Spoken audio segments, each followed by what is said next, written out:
ಯಾಕೆ MSP ಕೊಡೋದಿಲ್ಲ? ಗೊಬ್ಬರದ ಬೆಲೆ ಏರಿಕೆ ಆಗ್ತಾ ಇದೆ. ಇನ್ನೊಂದು ಕಡೆ ಕಾಂಪ್ಲೆಕ್ಸ್ ಗೊಬ್ಬರಕ್ಕೆ ಯಾವುದೇ ರೀತಿ ಸಬ್ಸಿಡಿ ಕೊಡ್ತಾ ಇಲ್ಲ. 26 ಗೊಬ್ಬರಕ್ಕೆ ಸಬ್ಸಿಡಿ ಕೊಡಬೇಕು.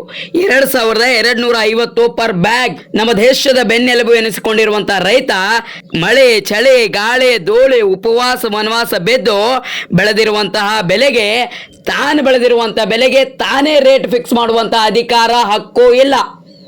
ತಾನು ಬೆಳೆದಿರುವಂಥ ಬೆಲೆ ತೊಗರಿ, ಉದ್ದು, ಹೆಸರು, ಜೋಳ, ಕಳ್ಳಿ, ಸೂರ್ಯಪಾನ, ಕುಸುಬೆ ಮಾರುಕಟ್ಟೆಗೆ ಒಯ್ದಂಥ ಸಂದರ್ಭದಲ್ಲಿ ಯಾವುದೇ ಕಾರಣಕ್ಕೂ ಕೌಡಿ ಕಿಮ್ಮತ್ತಿಲ್ಲ.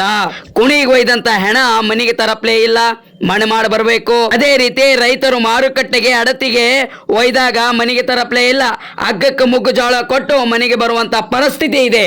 ಇನ್ನೇನು ಮುಂಗಾರು ಬಿತ್ತನೆ ಪ್ರಾರಂಭವಾಗಿದೆ. ರಸಗೊಬ್ಬರಕ್ಕಾಗಿ ರೈತರ ಪರದಾಟನು ಕೂಡ ಅದರ ಜೊತೆಯಲ್ಲೇ ಪ್ರಾರಂಭವಾಗಿದೆ. ಆದರೆ ರೇಟ್ ಏರ್ತಾ ಇದೆ.